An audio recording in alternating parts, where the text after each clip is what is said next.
Okay, are we up and running? It's hard to tell sometimes. When I look back at the replays of some of these, I realize that the first 10 things I've said were not caught. So it seems that it doesn't catch the initial audio here. Anyway, here we go. Monday morning in Asakusa. It's a bit of a gray morning. I know the people in the restaurant across the street, they're getting ready up on the roof. I don't know what they do up there every morning. I know they have their lunch break, some of the kids up there, but I don't know why they would be on the roof every morning at about this time. It could be they've got some storage lockers up there. It's a safe place to keep stuff. And possibly there's storage up there. It's gloomy out there. Now, it'll brighten up a bit later on, I think, as we go.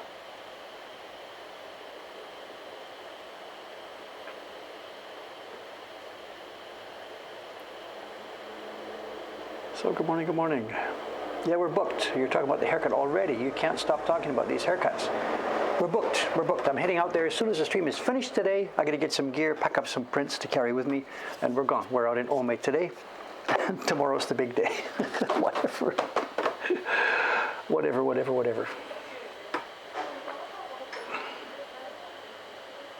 There's the twins on the way.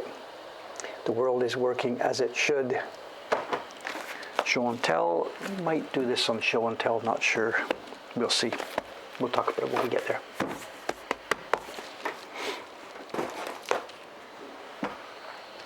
So you know what we are going to be doing. It's going to be no surprises here for the next few weeks, months, whatever.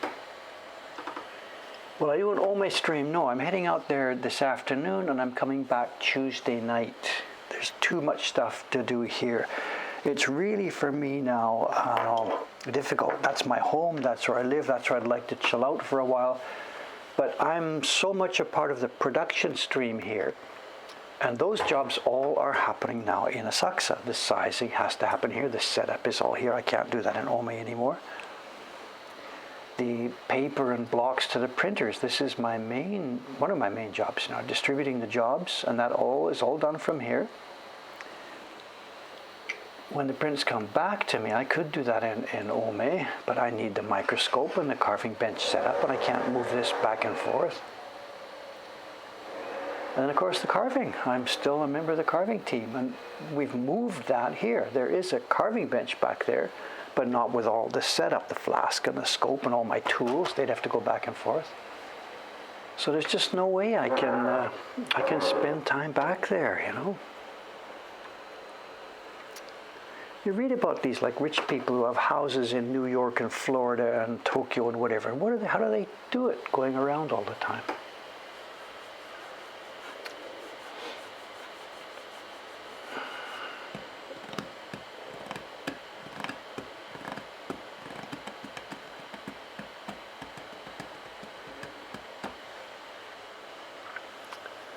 So let's see, let's get this set up. I'm not sure where the thing is here. Just a minute. That's the bench here. Let's get the camera to match.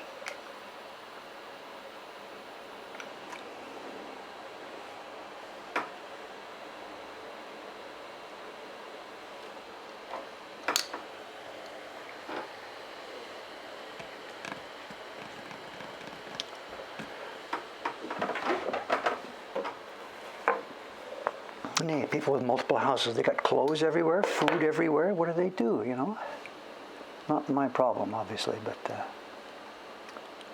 in a very small way it is. I've got clothes here in Asakusa, clothes over there in Ome, and we're only talking about 2 hours apart. 2 hours, though. Okay, let's have a go.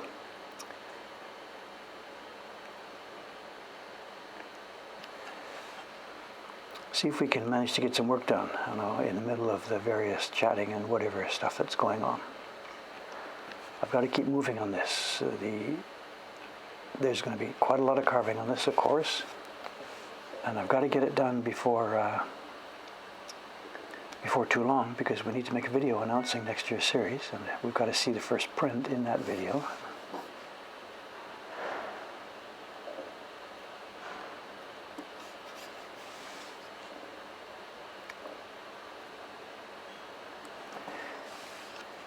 We had a bit of a carvers meeting. It was it yesterday or the day before? I can't remember what day it is. A meeting of the carvers here, me and Chon-san, and then talking to Kawasaki-san and Taran-san.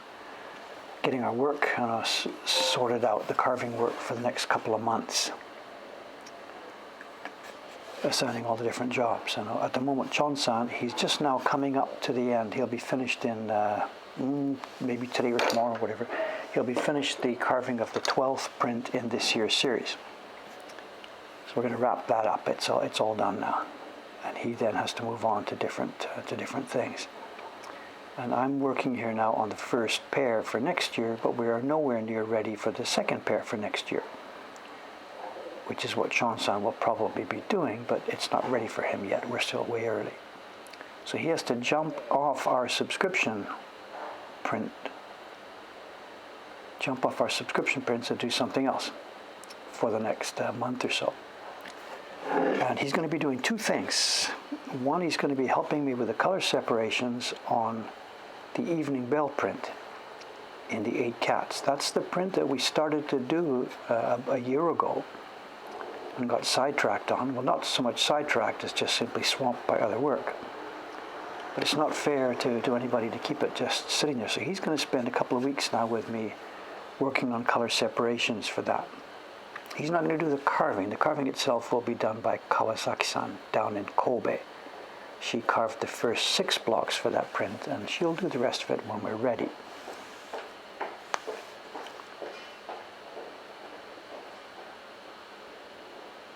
So he's going to work with me on those color separations. And then for his own carving job, the design is ready now for the 4th print in the 8 Views of Cats series, and it's the Descending Geese theme. He and Dei-chan have been working on getting the key block design ready, the Hanshita. And over in Ome, I'm going to hunt up a piece of wood. We've got some bits and pieces of wood still in Ome. I'm going to hunt up a nice hard block for him if I can find one. And he'll spend the next few weeks getting started on the Descending Geese print.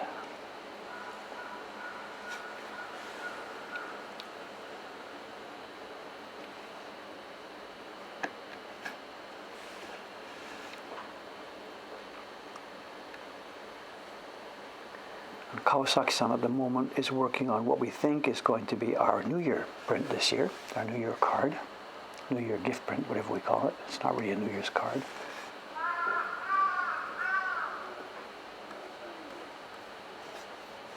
And Taran-san is working away on a series of prints. I chatted with him for a few minutes by phone last night. He might be here this morning. I don't know. He's probably at work. He's got a series to do. It's not subscriptions or anything, but it's a bunch of prints that are of a similar type.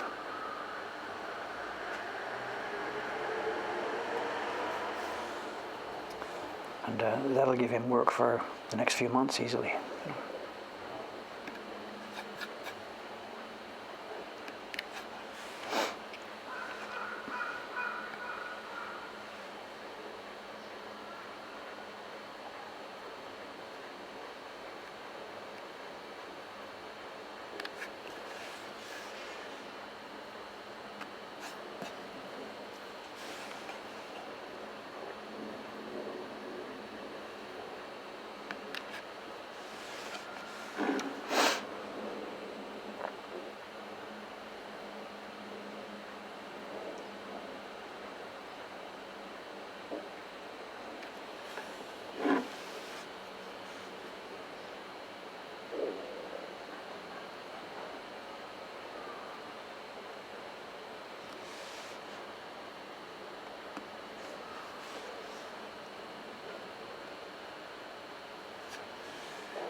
So we're talking about hard African wood. For us, wood being hard by itself is important to us, but being just hard and being too hard is no good.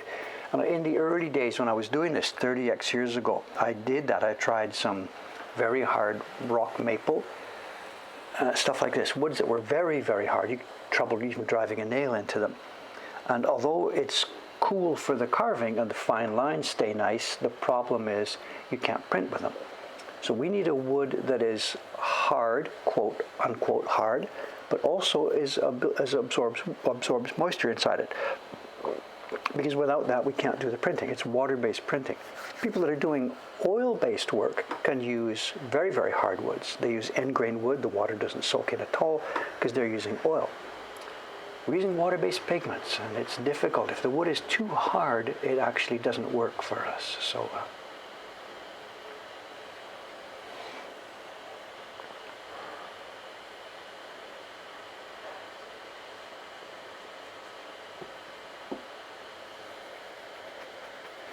John Becker's Mokuhankan Kyoshitsu, teaching how to make wood bug prints. Go for it, guys. Thank you.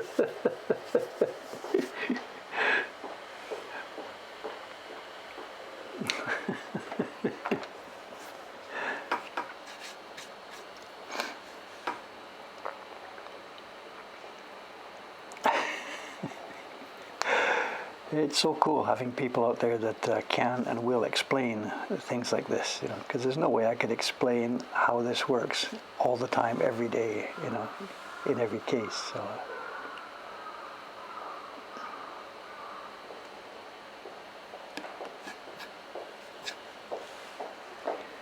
I pointed the camera this morning to the east rather than the west because what we've been doing on Saturdays on the weekends, we've been pointing it to the west towards Don Quixote because of course recently there's been action across the street at the ninja shop, and I think on Saturday they were getting ready there. Well, yesterday was Sunday here in Asakusa. It's now Monday morning. Yesterday was Sunday and it was jumping, of course. I'm going to say that. We were down from the lockdowns. They were literally yesterday, there were people lying in the street. The kids get enthusiastic, they drink too much, they're friends, and you can hear them playing the chug-a-lug games. Topidori's just around the corner from here, and we can hear the games, and you can hear there's a group of 5, 6, 7, 8 people, whatever. They start drinking, we can hear the chop, hi, and they all stand up and clap, and somebody has to stand up and chug something. And then the next guy, they go around again and again and again. Not the kind of thing that for me is interesting or entertaining, but whatever. When you're 22 years old or something and you've been in lockdown and blah, blah, blah. So there were drunks all over the place. And a lot of these kids, it's their first time trying to do this and they can't handle it, and bang, out there they are, flat on their back on the sidewalk. And their friends are like, now what are we going to do? And they can't just leave him. So you've got this situation where there's a guy on his back spread-eagled and his friends are trying to get him back into shape so they can head for the train. They can't just leave him there, This is like in the middle of the afternoon, Sunday afternoon. Everybody else on the street's just walking around them, and the cop from the Koban comes by just to lean over and check and make sure this isn't a medical emergency. And he takes off his rubber gloves and walks away. It's okay. He doesn't deal with the drunks like this. He's just checking to make sure it's not somebody who's dying or something. And then the friends are there, and the friends they throw some water on the guy's face, and they sit back and forth, and they try and pat his cheeks and do this and that. At some point, an hour or 2 hours later, they drag him to his feet, one guy on each side, and they hoof off towards the station. And there were quite a few of those yesterday we saw.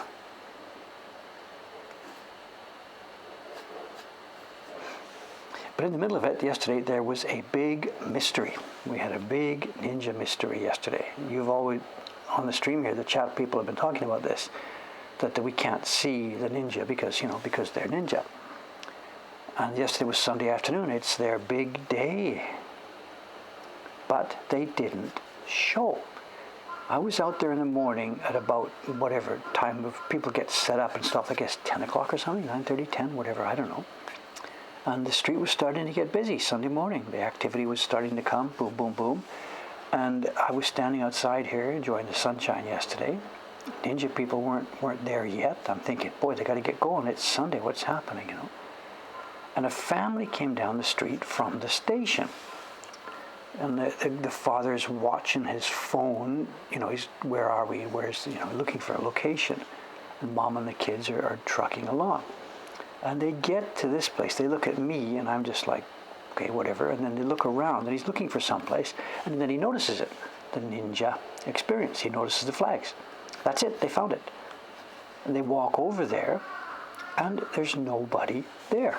The door is still locked. And this is now nearly 10 o'clock. And he looks in the door, and the kids are waiting there expectantly, and it looks like they've got a reservation. And nobody is there. And nobody showed up. All day long, on a busy, busy Sunday in Asakusa, the ninja experience was dark. And I haven't seen him since. Nobody there yet this morning. And I am kind of curious.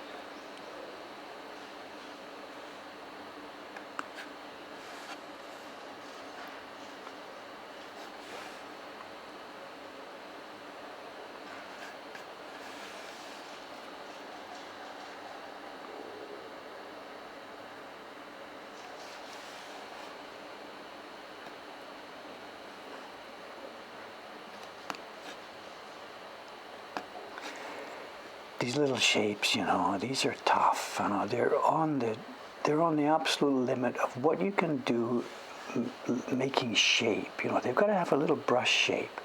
It can't just be a blob here. It's got to chuck. It's got to look like it was brushed properly. I don't know. I'm trying here, but this is on the limit of what I can do as far as making a shape and a curve on each one of these little pieces. It's not just a black blob. When you look at this microscopically, you can see there's the brush movement. The brush went up, down, started here, came out there, that kind of stuff.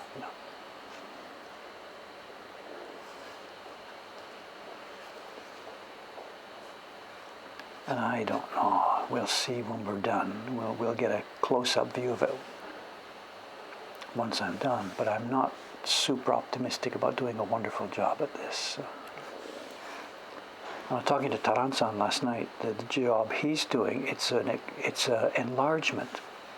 We frequently make smaller prints than the original. We shrink them down.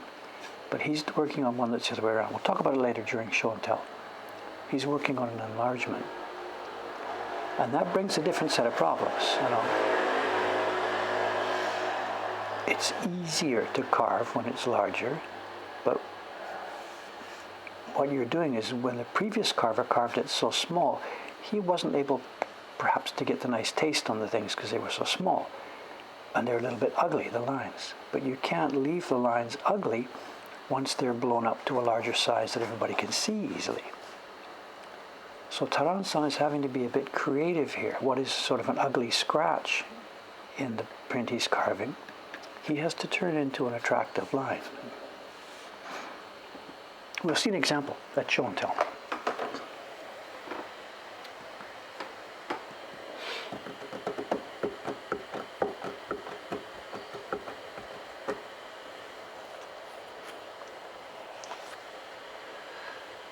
Paper is out. There's paper out for 3 people. One of them's already up there. Ishikawa-san came. I was still in bed. I was still in my futon. I heard her come through up the stairs. Up she went.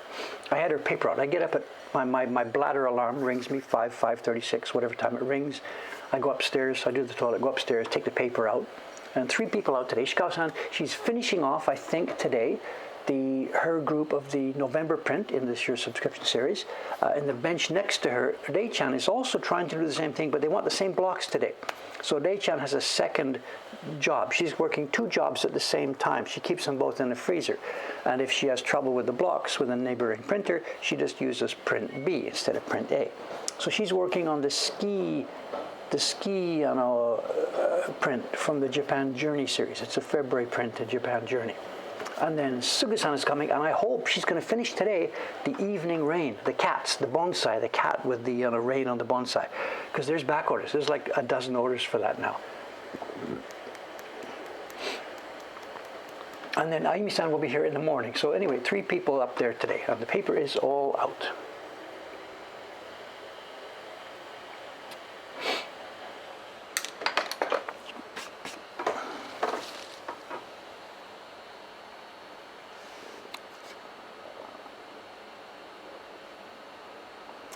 And tomorrow, they've got a problem. I'm not sure who's on the schedule for tomorrow. I think 3 of them or 4 of them tomorrow. But they have a problem because Dave is going to be in Ome. I'm heading to Ome this afternoon, as I mentioned, and I'll be there through Tuesday, maybe through Wednesday as well. I'll be back here for a stream Thursday morning. So nobody here, there's nobody to take the paper out. So somebody, whoever is, they're going to talk about it among themselves. Somebody is going to catch an early train or something and get in here early and pull the paper out for everybody.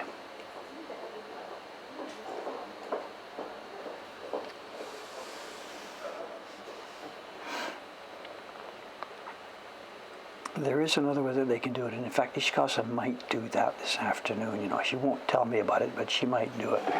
It's now getting cold here. When I woke up this morning, it said -2 on my screen. Weather in Tokyo, -2. It's not that now. It's warmed up quite a bit, but it was cold yesterday and today.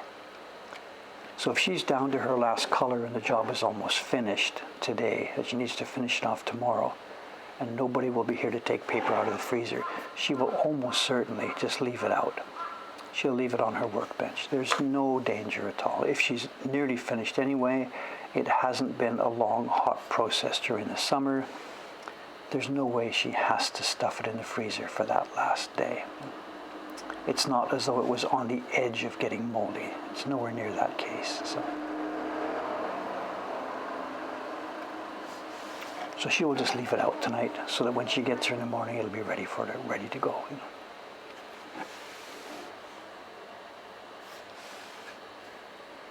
The freezer isn't a do or die. If we forget it one night, the paper is destroyed. That's not how it works. We're just trying to minimize the amount of time that the paper is liable to get moldy.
Not very exciting to watch, I'm sorry, just these little small chip, chip, chip, chips. It's just part of the job, going round and round and round.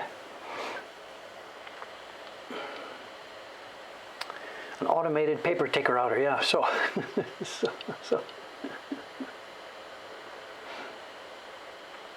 Someone's asking, is the crane print sold out? No, we are continuously printing this. Another batch, you saw another batch came through the other day.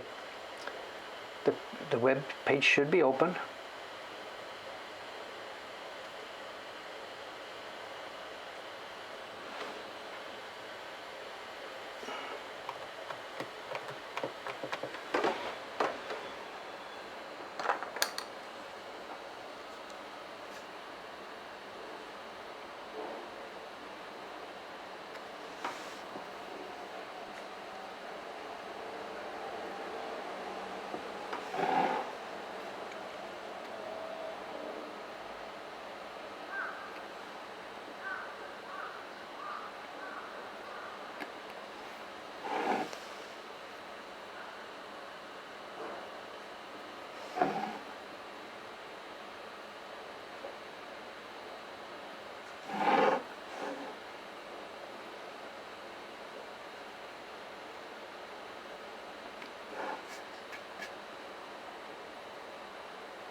most of the weekend was programming work. There's another go around. It's the post office software again. And as part of the handover, Cameron has handed over his job. I spent this morning too, a couple of hours this morning on the inbox. I'm now the new order reply person starting this morning. It's my new job today. So, but over the weekend I spent most of the time programming. The post office has an API that we should be using to simplify the way that we send packages out. But it's not well documented, and in fact they warned us. They specifically sent an email to Amazon when we started to get this set up. One of their people sent an email to Amazon saying, "Look, be careful what you're getting into." He actually warned us about this. They said it's not well documented, almost nobody is using it, and we're not so sure if it's going to be maintained, and blah, blah, blah. And basically he said, beware, keep out, And this is the Japanese post office, one of the biggest organizations on the planet, and this is their API, So, and our problem in this is that we sort of fall in between the cracks here. It sounds a bit funny. You might, and those of you who live in places like America or Britain might not actually even believe this, but this is true. We are almost in Japan in a unique situation of being a small company of our size, 20 employees or whatever, but being an exporter. We don't do local business. It's nearly all export business in small transactions. And I guess there are very, very, very few Japanese companies that do this. There's the massive, the Toyotas and Sonys, whatever. They of course, they do massive export businesses. They know what they're doing, But small companies don't, because the company themselves doesn't have the ability to sell overseas, and they don't have the know-how. So traditionally in Japan, any company trying to deal with overseas stuff, they went through what are called the trading companies, Boeki Gaisha. Names like Marubeni or Mitsui or stuff like this. These are giant companies that's their business, handling import and export, both for giant companies and for small-scale companies. So your typical small Japanese company doesn't have any experience or requirement to deal with multiple transactions going overseas. So the post office system is designed. The Amazon type companies are okay. They've got their systems tied into the post office system. And for Mrs. Suzuki trying to send a package to her daughter who is in America going to university or something, that's okay. She goes to the post office website, makes an account, types in the name and address, and sends the package. But the in-between ones, someone like us who does like 400, 500, 600 packages a month, we're the ones who fall in between the cracks, and their system just isn't designed for people like us.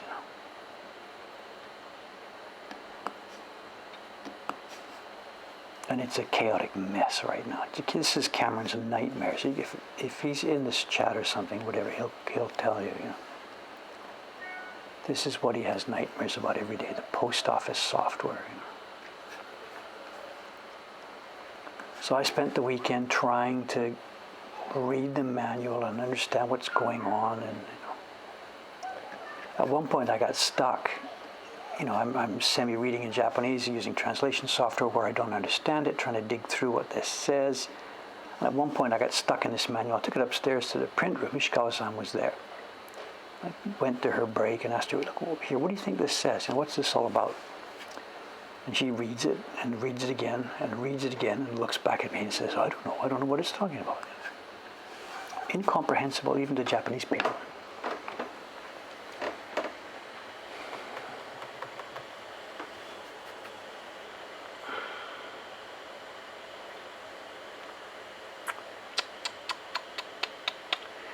I'm missing stuff in the chat here. Sorry, I'll try and catch it.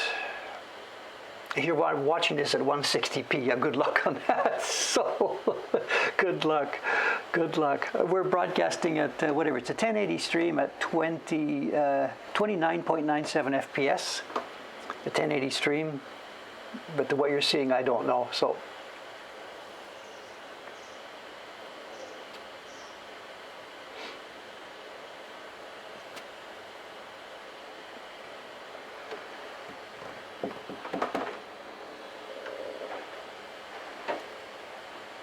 John's telling you it's difficult for a person who doesn't know how a product works to write a manual for people who don't know how the product works.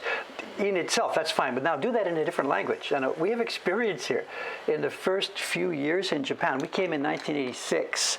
We really didn't have much money. We opened an English school, but before we had too many students, it was on the edge. We needed a bit more to live. Rent was expensive, whatever.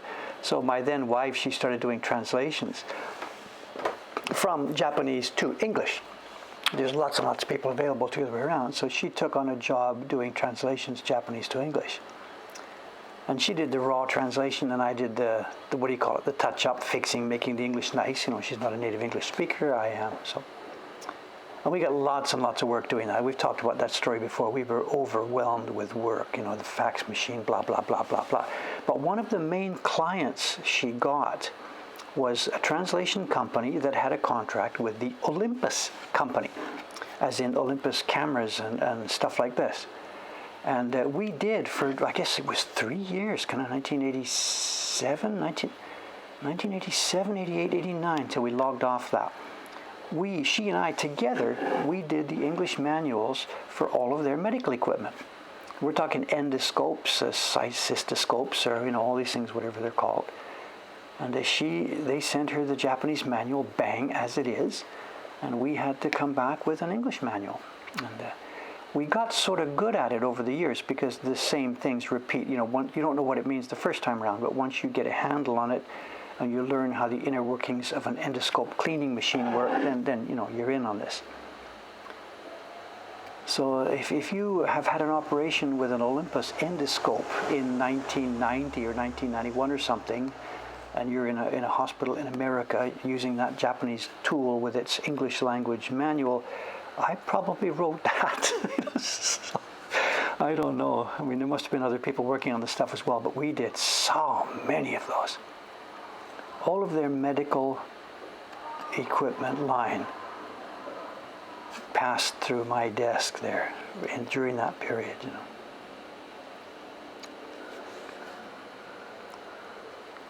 And my own experience with an endoscope is at the other end of the thing, of course, whatever. So,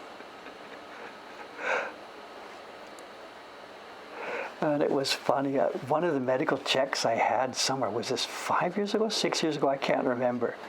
It must have been when I became 65. The city asks you to do checkups at 65, 70, 75, whatever. So when I became 65, they gave me this free ticket for a checkup, this. And one of them was the what do you call it? In the colonoscopy. I don't know how to pronounce that word. Look for polyps and stuff up your bum. So I had this, and I'm in the room there with the doctor, and I'm really, really curious. What's the model number of the machine here? And he's like, just sit down, shut up, and roll over. And I'm like, no, I want to know the model number. It's like, I want to know what this is you're putting into me. So whatever.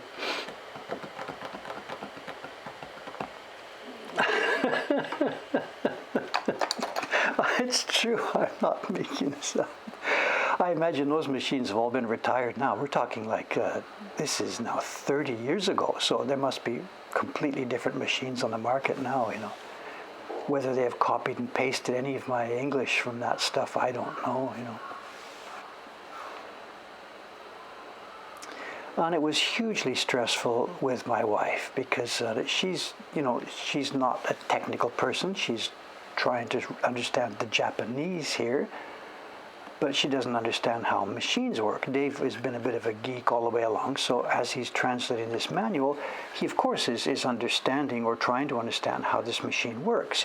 Oh yeah, you turn the focus and oh yeah, that must happen. I see. But she doesn't know any of the things behind this, like what happens when you turn the focus and stuff like this. She's just simply seeing it as words. So we had any number of cases where I'm asking her, that can't be right. What's it really say? And she's like, that's what it says. And I'm like, no, it can't work like that. You can't, So it was the cause of no amount of stress, And we're working through a translation company. We had no contact with the Olympus people. So there's lots of places where I said, look, let me talk to the people here. Let's phone them up and see what's going on. And we can't do that. We had no contact with the people who made those machines at all. just with the translation company. So there's zero chance for explanation about, can you tell me what this is trying to say, And I don't know, at some point there, we were sort of looking at ourselves and thinking, do we have a liability here? Someone's going to die with one of these machines because the guy pressed the wrong button. And what are we doing with this,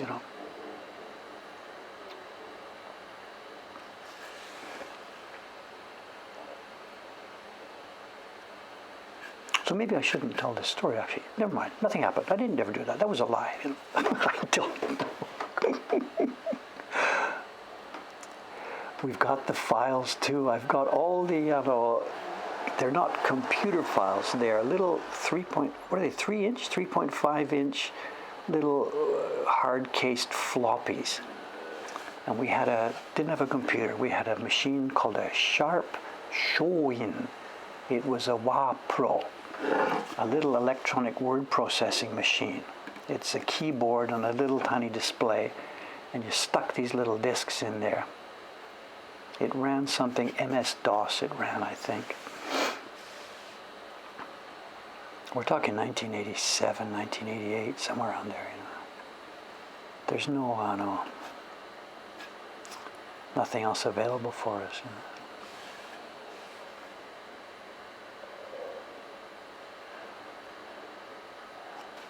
And the stack of floppies, or whatever they're called, they're up in Ome in a box,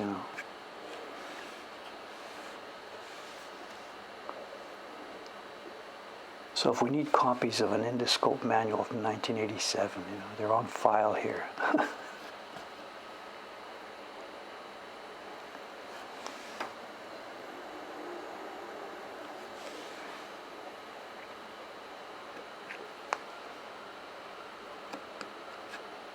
The work is going well here. This is looking nice. It's going to be attractive when we're done here.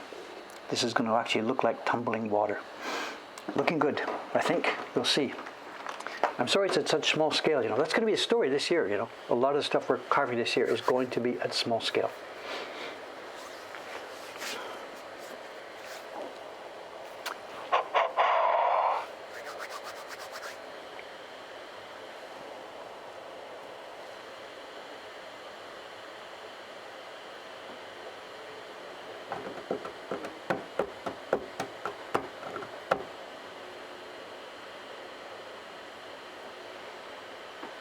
Someone says, how much you remind me of my father, you say. Well, that does happen when you get to my age, whatever. At least you didn't say grandfather. I get that too in the YouTube comments, sometimes. Guy says, yeah, I really enjoyed your story. It's like sitting listening to my grandfather. Or there will be the comment, it's a bit more, the guy says, yeah, I really enjoyed your videos. Thank you very much. I'm really, really, sitting here listening to you. You're the grandfather that I never had. We get that comment actually is not so rare actually too. And I read that and I think, it's warming. It makes me feel nice. There's nothing negative to me. But I always read it and feel, I don't know. Actually, I'm in the same position. I never had grandfathers. There were, my parents had parents. There were grandfathers, but I never knew them. They both died young. One was sort of, I'm not sure who he is, and the other one died young. I heard the story. It would be my father's father, I guess. It's all a bit tangled because my parents never really talked about their parents much as we were growing up. And we were all separated from them all, And I heard that my father's father, one of his jobs was, I guess he was a drayman, a horse and a carriage, and he delivered barrels of beer to breweries. At least this is the story that I seem to remember. I might have it wrong. It might have been my mother's father. I don't remember. I guess I said I never knew any of these people.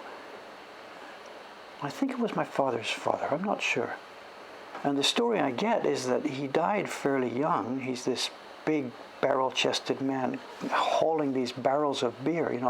His horse and cart goes from the brewery over to the local pubs, whatever. And the story that came down to me was that he's unloading a barrel of beer. He's parked in front of the pub. He's gone round to the back of this carriage. He's in the back getting ready to haul a barrel of beer. And somebody scares the horse. or it gets scared by somebody else, and the horse backs up, and the carriage backs up, and there's a brick wall there, and this is how he met his end. Is the story I hear, So this is like the grandfather I never had, whatever. But I never heard, when I was growing up, I never heard much talk about grandfathers. I met both of my grandmothers, but I have no memory whatsoever of grandfathers.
It's funny, how that stuff disappears, that I just mentioned that the man who was my grandfather, 2 generations ago, and there's like nobody on the planet left who knows even that person's name or anything, and it's how quickly we disappear, That man, whoever he was during his life, he was a vivid person. He met people. He had a wife. There was people around, and here we are. And he's gone and nobody knows anything. We disappear so quickly, There's probably a record in some, church book somewhere, birth certificates, death certificates, that kind of stuff. The records are there, just names and numbers, But who the people were, what they did, actions, stories, it all disappears so fast.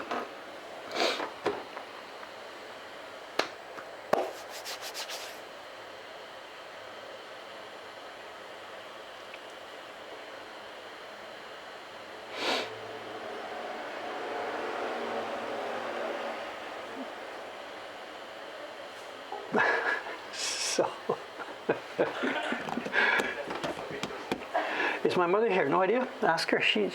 My mother never is comfortable talking about stuff like that, family and all the history and things. My mother's not so interested. It's interesting. Our family as a whole is like that. It's sort of more forward-looking than back. I mean, David tells his stories, blah blah blah. But my mother emigrated to a new country, put it behind her, and moved forward. And that's been the way they behaved most of their life, Dave too, he's a double immigrant. I left Britain, come here, and then left Canada to come here. There's people that do this, you just put it behind you, move forward, and bang, it's gone.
ざいます。置いておきます。どうもありがとうございます。久保田からですか？ですね。そうです。よかった。ありがとうございます。Thank you.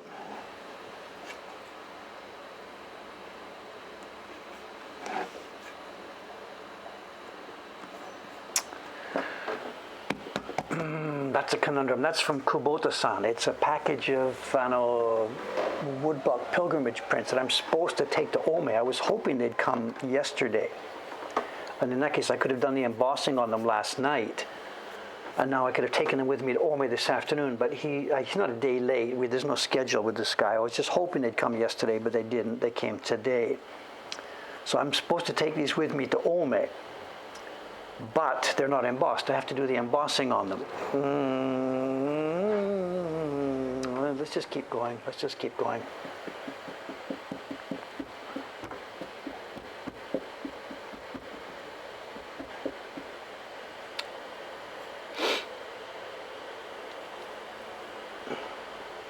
Someone's asking, why am I not doing the rectangle? It would actually have made sense to do the rectangle first.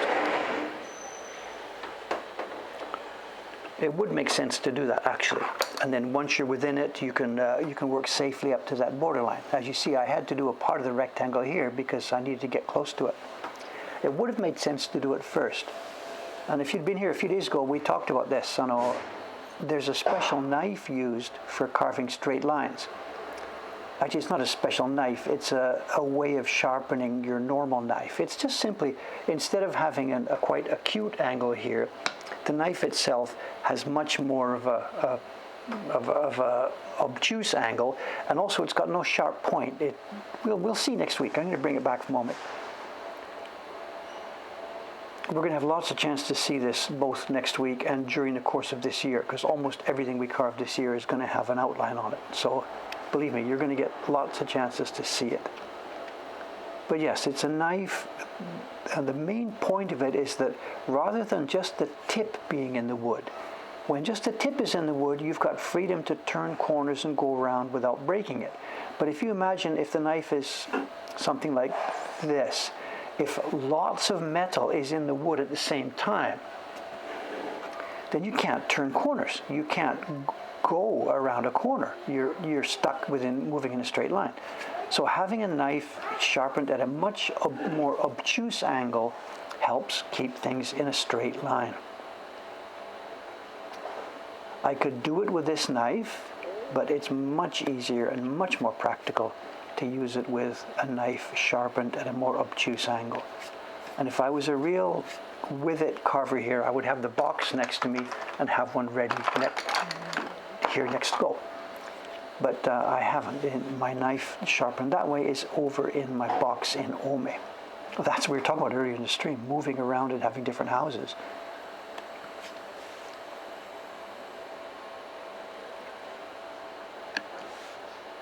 So sit tight. You will see lots of line carving coming to a bench near you real soon.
How's the time? We're okay to show. Good, good, good, good, good.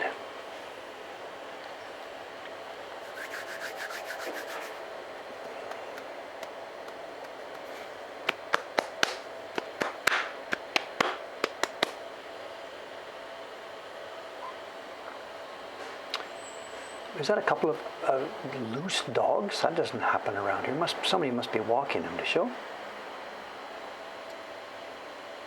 Oh, somebody's there. I see. I couldn't see the person. I get you. I get you. I saw the dogs, but not the person. For dogs to be unaccompanied around here, impossible. Impossible. Any updates on the ninja place? I can see the door from here. It's still closed. No idea. I will report back as I hear.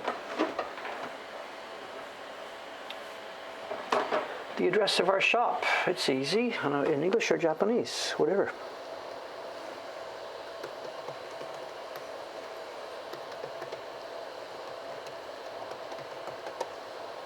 Somebody will probably beat me to this. Whoops, somebody did beat me to it. Whatever. That's the address.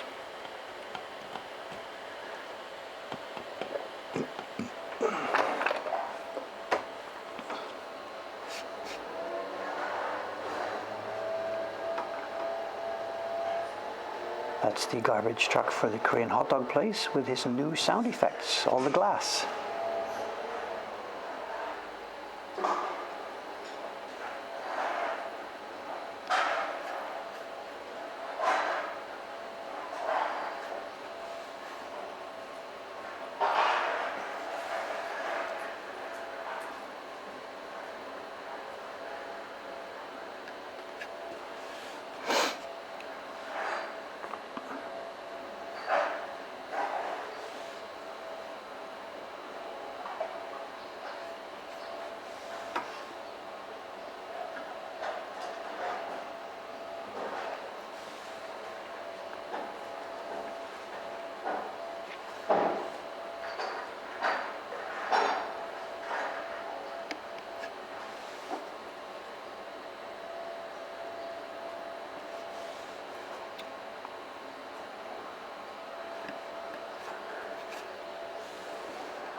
this one's done. Let's move over here bit by bit, chewing through these things, When you sit down to work on a block like this, and you sit down and, okay, you realize all these little just blop, blop, blop, blop, blop, blop, blop, blop, blop.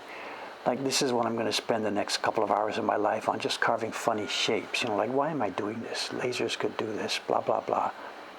And if you let yourself get into that kind of a viewpoint, things don't go well, But the other idea is I'm going to be alive on this planet for the next 90 minutes, whatever I do. So spend those 90 minutes doing this productive work. At the end of the 90 minutes, there's something cool that didn't exist 90 minutes ago. And that thing that you just made will be used to help bring pleasure and enjoyment to people for a long, long, long time. So any time, it doesn't really happen nowadays, but any time I started to get thinking about, like, what is this? Why am I doing this? Chipping away at little pieces of wood. Am I insane or what? Any time I used to have those thoughts or whatever, you just get it straight, It's X minutes of your life that are going to pass anyway. So what am I going to do? Sit there twiddling my thumbs or watch TV or scroll Facebook pages? Give me a break. I can spend those X minutes exercising skill, practicing, getting better at this skill, not to mention peacefully enjoying the time anyway.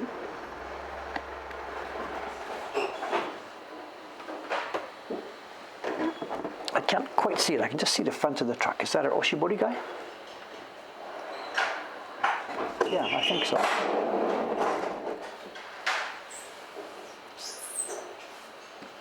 No, it's styrofoam. It's not the Oshibori guy. Maybe this is a food delivery for the restaurant next door. I can't see it. You hear the sound of the styrofoam package being slipped out of the truck there. It's food for one of these two restaurants.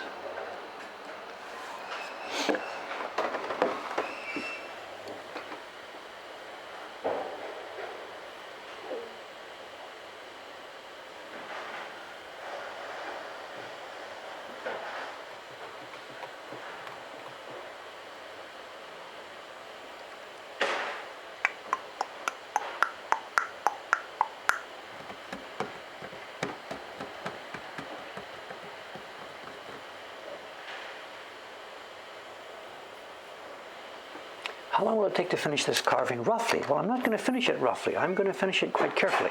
But I think I know what you mean. Roughly, how long is it going to take? Honestly speaking, I don't know. I know. Well, you saw me do this over a period of, 4 sessions? Each session was about an hour. So it was about 4 hours for this one. This one's a tiny bit more complex. So 4 or 5 hours for each of these. There's 5 of them. So if I was doing nothing else, it's maybe 2 long days, 3 peaceful days to do this. The ones up on the top are going to be much simpler, much quicker. Whatever, this is around a week's work or so if there were no distractions and nothing going on. If I was just a normal carver at a normal bench, doing a normal job, getting up in the morning and having lunch and going home, I think we're looking at around a week's work for this. Then color blocks would be maybe another week, maybe not. And that fits what I know from my history. When I was doing the Surimono albums, I made prints of roughly this complexity. And I made a new one every 4 or 5 weeks. Roughly 2 weeks for carving, then 2 weeks for printing.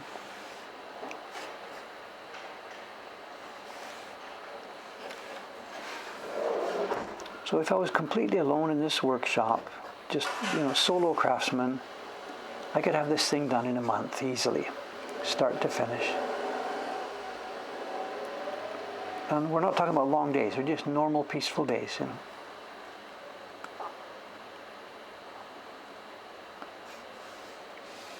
It's a really, really, really nice job. As long as there's an outlet for the work you do. If there's no outlet for it, you can't make a living at it, that's a different story. But as long as you've figured out how to make an outlet for the work, then this is a glorious way to make a living. And for me now, it's been the first prints we sold here in Japan. It was 1989, the spring of 1989. I was still teaching English at that time. I closed the English school in 1991. So I've been putting prints out into the world since 1989 and making a living at it 100% since 1991. A wonderful, wonderful, wonderful way to make a living, you know. And the mountain of stuff now behind me that I've made, and it's all still there, you know. It's not like the musician or the chef or the doctor, whatever. You can't see what they did. Well, the doctor, I guess you can. The people's still alive, but the musician, it's gone. The chef, absolutely, it's gone. But the stuff I made, every one of them, barring accidents, is still out there. And will be for a long, long, long time. That's a plus and a minus, because it means your early work, the stuff you would rather maybe nobody looked at, is actually still out there, and people are going, ooh, ah, look at this. And I'm saying, like, let's not look at that one, let's look at the new one. But that can't be helped, you know.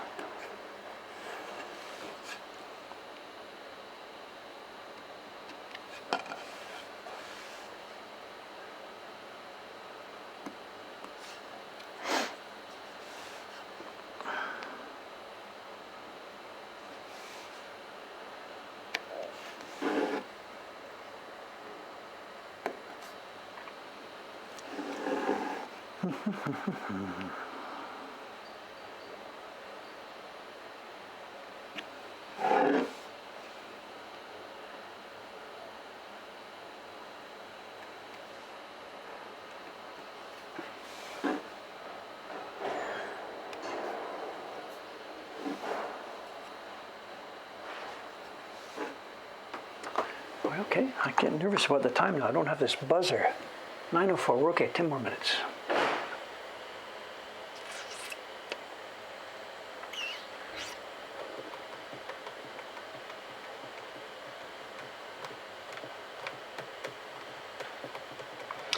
Show and tell is where we're talking about somebody's shoddy work from 300 years ago. We don't see much shoddy work on the show and tell. The show, come on, mostly what we pick and show to you here, I'm really cherry picking.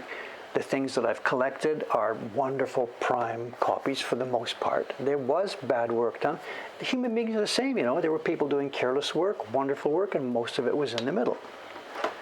And for the most part, our show and tell cherry picks good stuff, usually.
Trying to be more reasonable here about how deep, you know, recently been chatting about this going too deep in this thing. Among this part right now, these are so close together, there's no danger of that. But I'm trying to remember, set a new habit here. You know.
Is that the Oshibori guy? I didn't see him drive up. Sounds like the right kind of sound. So.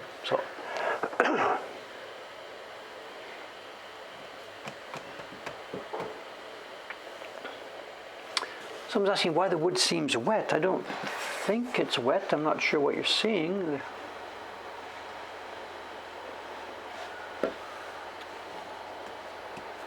Nothing wet here at the moment, no.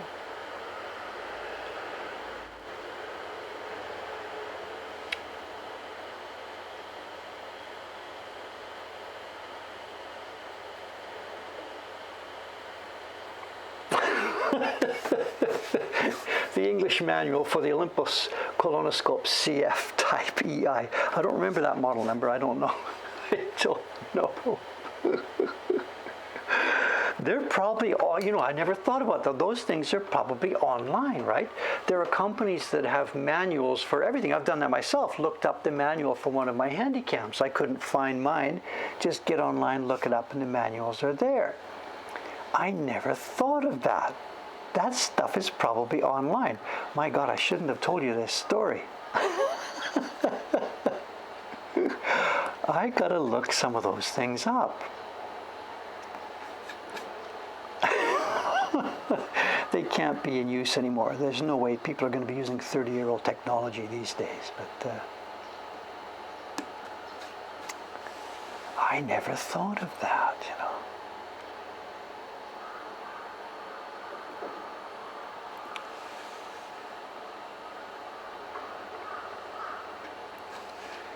Tell you what, I'm going to Ome this afternoon. Those discs are there. There's no way though. Even if I found there's a 3.5-inch floppy disk, what am I going to do with it now? I can't read that now. What am I going to do with it?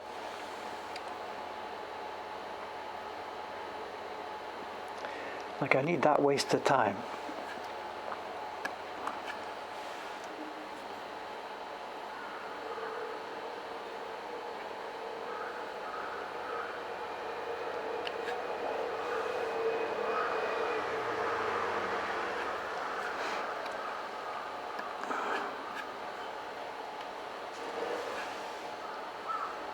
That machine, I've got dozens and dozens and dozens of discs from it. It was before I got a computer. We got our first computer here in Japan in 1996, the year my kids left. And I had earlier computers back in the 1970s, but there's a gap all through the 1980s. I didn't have a computer. It was just no part of my life, The early 1980s, I did programming at the music store. Then once I came to Japan, 1985. So from 1985 to about 1996 or so, there was no computers in my life. I didn't think about it, And I didn't get back into computers again until the net came along in 1994 or 5, and I saw what's going on. So I thought, okay, I got to get involved with this. So that's when I got back into the world of computers and stuff. But through all those years then, from like 1986 to about 1996, for 10 years, I had no computer, and I had, like I said, a group of them, the Sharp word processors. I got 3 or 4 of them over the years, getting newer models, And they stored their material on 3.5, the floppy disks in a hard case, the hard floppies. And all the discs are still there. So all the writing I did, the newspaper stories and all that kind of stuff, my newsletters that I used to publish, everything was done on those Sharp machines. So there's many, many, many discs there. Maybe they're readable now, maybe not readable, I don't know. So, letters to people, I would do letters on the machine and print it out. It had a little electrostatic printer built into the top of it, It was a cool machine. I really, really, really enjoyed it. Wonderful little keyboard.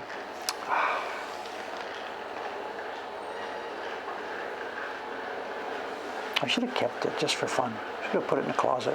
But,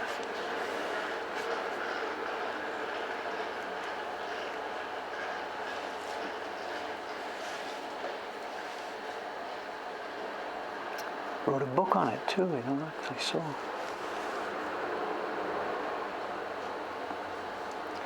Okay, we must be, our time must be up by now, right? Our time must be up now. One more minute, there we go. Show.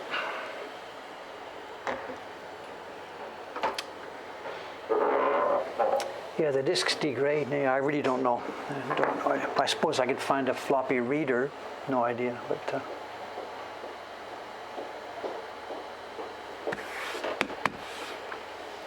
Okay. There we are for today. It's actually coming along. It's been nice progress today, you know.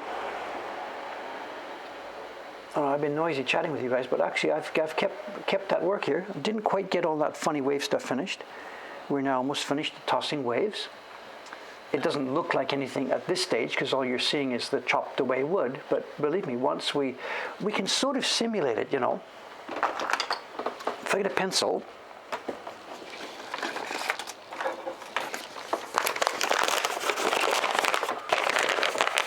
You can sort of simulate. It's not really a good test, but you can do this sort of thing.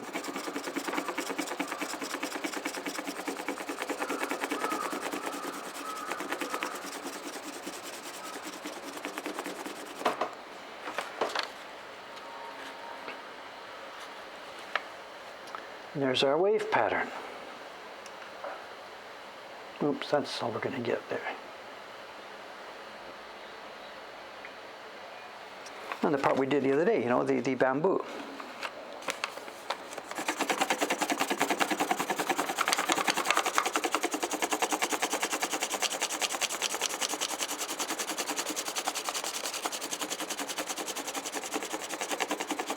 Not being very careful. You can do it two ways. You can do it like this with a pencil. And another way, you get some carbon paper, put it in here face up. Put carbon paper face up. Put piece of just a sheet of paper on. I don't have any here now. Put carbon paper face up, put a sheet of paper on, tape it down, and rub with your baron back and forth, and that gives you a printout, quote, printout, unquote, on the carbon paper of what you're doing. And we can't rub ink on here to do test printing because we've still got, you know, the key block around. But it does give you an idea what's going on. It's a good way to test things as you move forward. You can see what's going on. You know, I did it roughly and carelessly. If you do it a little bit more carefully, you can actually see what the lines are like. Testing. I wouldn't muck around with it too much, but I don't think it's going to damage the block at all. So.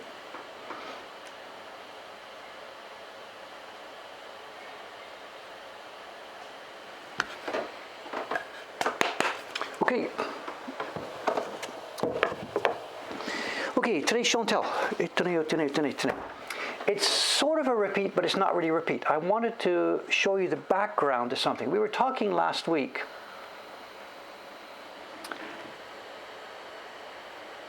It's something we looked at online last week, and I want to show you the real things now. Can somebody, I should have prepared this, or maybe I've got it here. Maybe I've got it, because I was talking about this last night. Link. Oh, we do have a link. Hey. Let me go and grab a pen. 1 second. It takes me 1 minute, 10 seconds here. Let me go and grab a pen. I can see it on the wall over there. You're shot.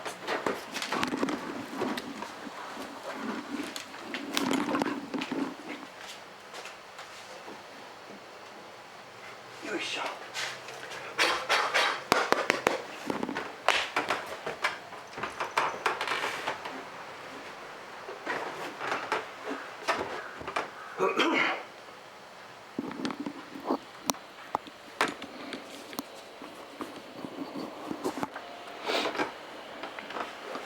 Okay, last week as I was talking to you about this. We have some prints in our system, in our catalog, some postcard-sized prints, or at least this postcard-sized print. And it's a reproduction of a design by Shote, Takahashi Shote, from the earlier part of the 20th century. Maybe they're 1920s, 1930s, maybe 1930. And we talked about this last week, that this is not an original size print, that it came from something that was scaled up. And I thought we may have seen this before years and years and years ago. I don't think we'll have time for that one. But I brought in this morning, I brought the album in of the originals of these prints. On this one we're going to see, it's in here somewhere. And this is the scale. Well, let me find it and bring it up just a sec.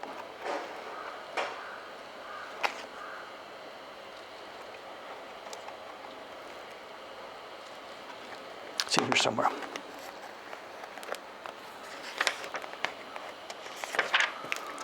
And this is the scale we're talking about. So this was the original print. And these would have been sold not as woodblock prints per se. The publisher would have made them by the thousand, and they were sold as cards. Imagine somebody got a piece of white card, they printed on the outside, I know, a gift for you, or Merry Christmas, or whatever, just a piece of card. And on the front of it, they would just paste these prints one by one by one. And then inside, the people would write their letter or whatever. It was just like a Hallmark card version 1920 or so. So they're not prints that were sold directly to consumers as woodblock prints. They were sold in the format of cards. And I took one of these and blew it up in size. You're seeing some pretty funky colors here, but whatever. I think we've learned that the coloring on this one is more attractive. And wait till next month. November the 18th is my scheduled delivery day for the replacement for this computer. And I understand that the cameras on the new MacBooks are way, way, way improved. So we will have a chance, I think, to see some better color on some of these prints. We'll see. We'll see. I don't know what the scaling is. Anyway, that's the concept. So what I have done now is we have taken this book and I have talked to Taran-san, and Taran-san is now working his way through a bunch of these, and he is going to do some more of these for me.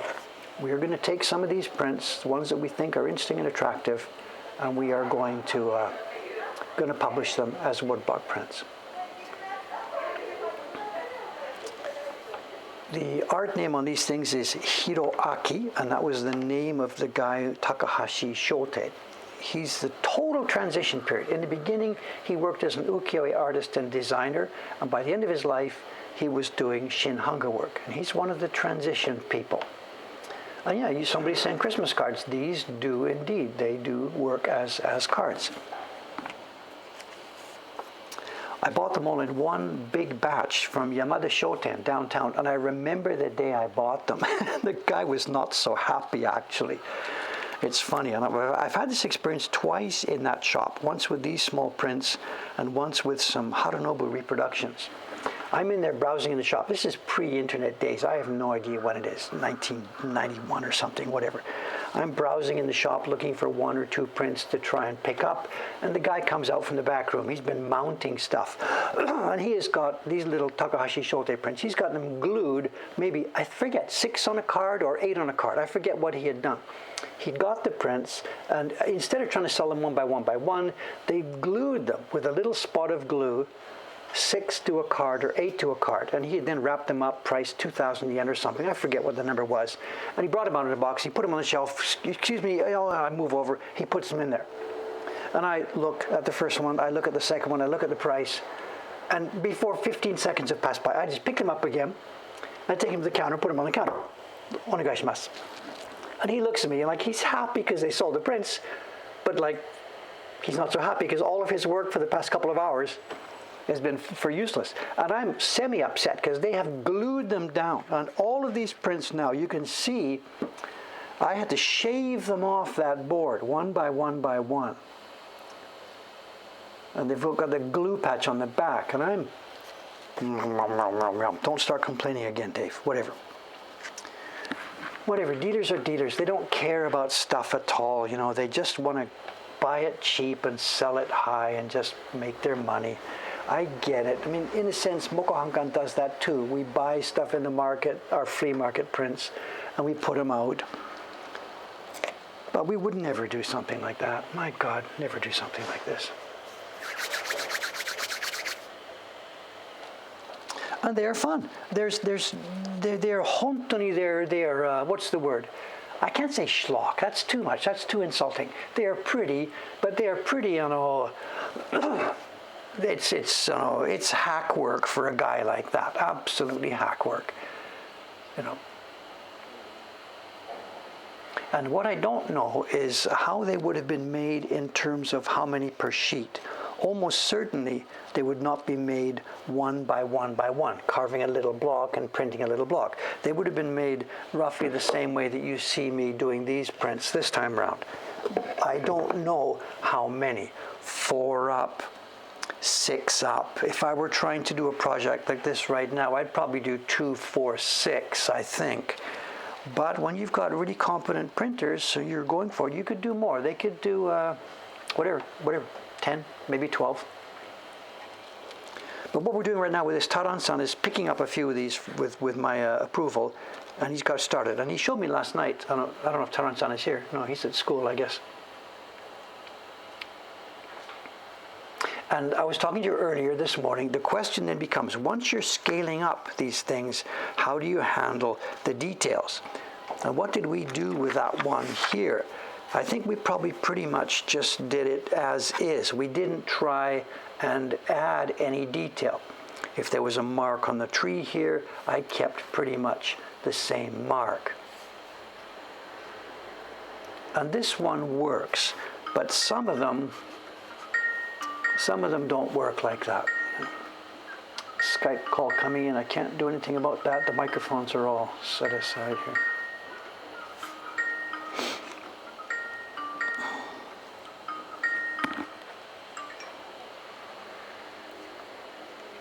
Even if I answer the Skype call now, I can't do it because the microphone is tied up by the broadcast software.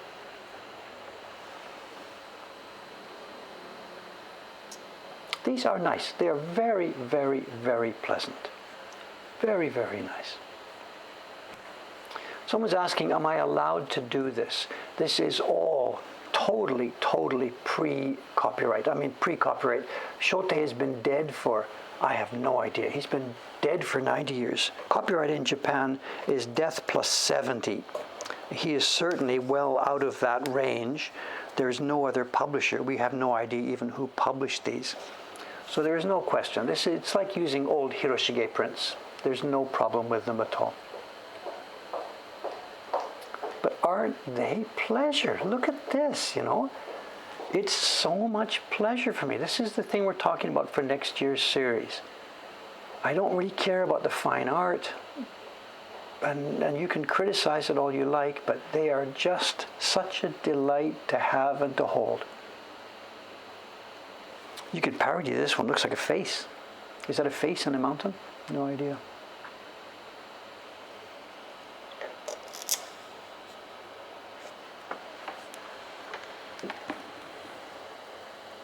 And they go on and on and on. As I said, I bought everything the guy had. I just took the whole batch. It just goes on page after page after page after page of these things. I think there's about 150 of them. They're all online, super high resolution. When you look at the link I gave you earlier, if you go there and look at the image, and if you've got a trackpad or whatever, draw the image out, you can see bugs walking on the surface of the paper. You can see bacteria. That's the resolution I uploaded them at. And if anybody wants to make some of these, to reproduce them, to make prints of them for training or practice, go for it. The things that I uploaded are more than high enough resolution to do that.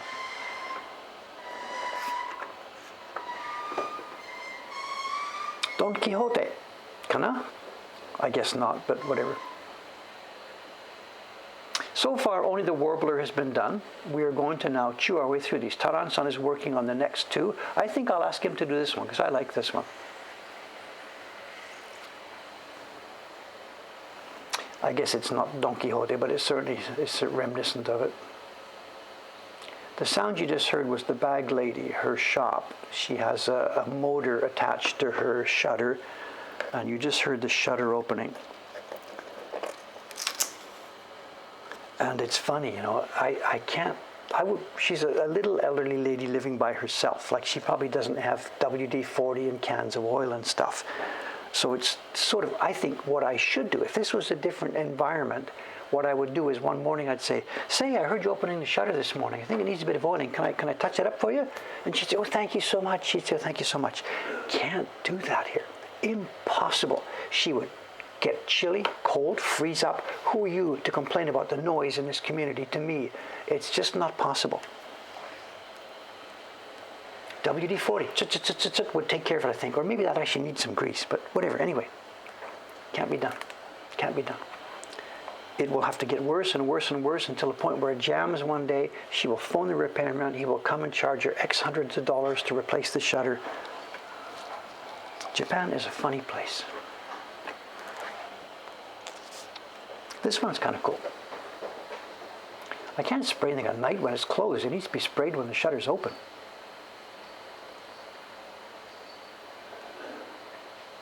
So here's an example of when they blow up. If we blew this one up, I don't think it would work. The face, the thing about having a sort of a hint to a face, no actual face with eyes and nose, it works at this scale. But if you blew this up to a larger format, I don't think it works. You've got to sort of do something with the face. You can't just leave it like that.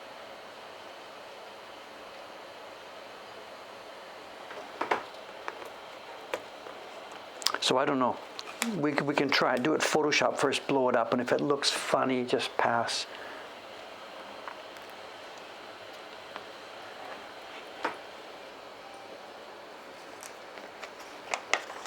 And some of them are just like they're miniature symphonies. If you had seen this in a full-size Shin Hunger print, you could take this thing as it is, blow it up to old-bound size, and make a beautiful design of Mount Fuji. You could just do it as it is. This one would work with no problem, blown up to whatever size you want.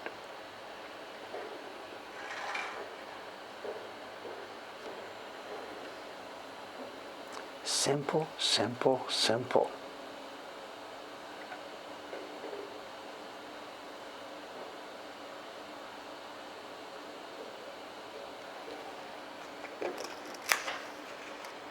So yeah, some of them would scale up easily, some of them would not, absolutely. Look at this, we have a little bit of spotting on this one. And it's the same trope again and again and again, this standard mountain with the blue background and the snow embossing. It's not exactly like there's a whole bunch of originality involved here, you know.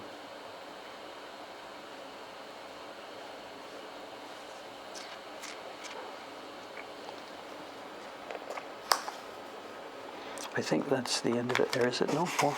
No. It just keeps going. The gift that just keeps on giving, giving, giving.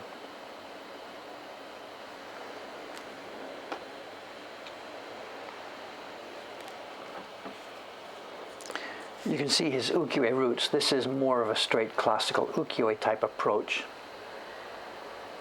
It's like a poor man's Hiroshige type print, you know. Not sure what that person is wearing.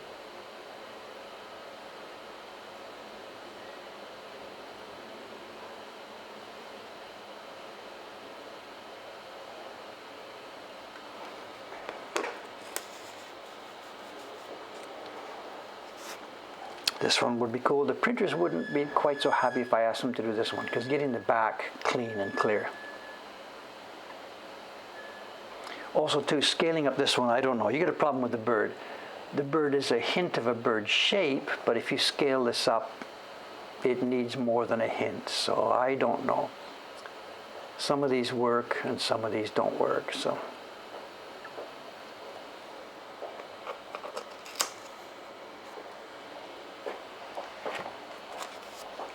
Descending geese.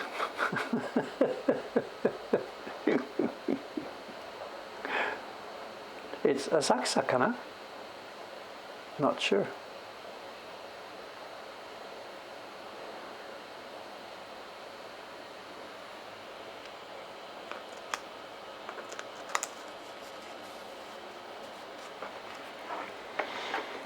This one might be fun.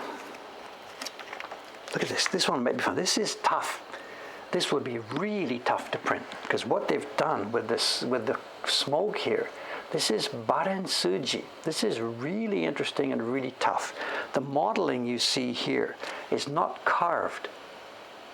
It's the sky block is printed twice. Once with a blue gradation from the top.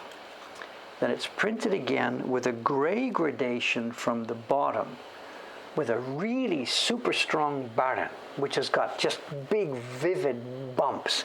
And when you hit the paper with it, the bumps scratch and make a mark on the paper. And what you're seeing here, these curves, these are from those hard spots on the Baren. And if you rub once, twice, 3, 4, 5, 6, 7, you've got smooth color because the hard spots cover the whole thing. If you give up, just you go chut chut, and that's all you do, those hard spots leave these marks. It's very, very, very difficult to do. As attractive as this. This is gorgeous. Very, very well done. People were upset at me because I was dissing the previous craftsman. I was showing stuff that was no good. Even a small tiny print like this is magnificent work. And if you put this in front of a printer, okay, here's your next job, they're going to go, oh no, Dave, not one of those, please, no.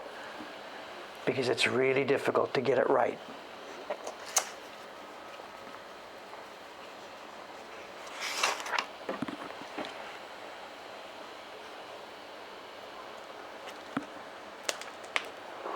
Oh, here we are. We're at the end of it. Yeah, look at this. I put these two at the end of the book. The glue, I wasn't able to get the glue. Yeah, I destroyed the last two. This is me. Well, not me. It's not my fault, but whatever. I wasn't able to get them off.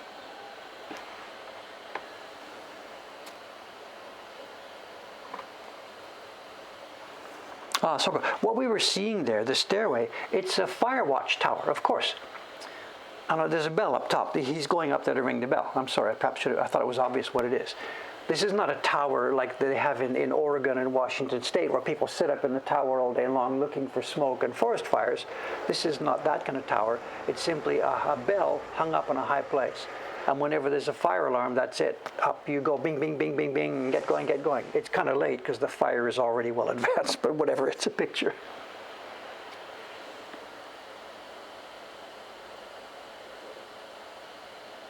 Anyway, as I said, a bunch of these now are in production. I don't know how many we're going to do. Taran-san and I, he's not going to spend the next 10 years doing all 150 of these, but at the moment, Taran-san has started work on one of them, and when he's finished that, he'll do another one, and when he's finished that, he'll do another one. Because actually, it's excellent training for him for two things. It's excellent carving training, but it's also production training. Go, get going, get going, get going. So he's going to work on a bunch of these. The first one the one he's doing right now is this one. So Taran-san, as we speak, is carving this one. He's finished the key block. He's working on the color blocks. And this is going to appear in a woodblock catalog near you a few weeks from now. This is the first one up he's doing.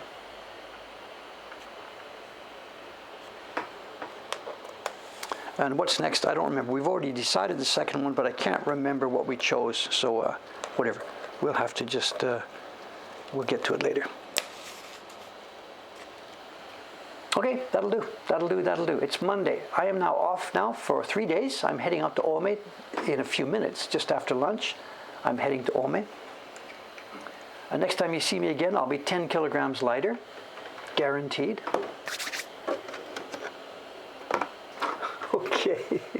Okay. And still, no, it's still closed. No sign of the ninja. I have no idea what's happening. Have they given up already? It doesn't seem possible. No idea. Let's take a last look outside. Sunshine. We have some sunshine, and I thought it was going to be a totally gray day. Some sunshine.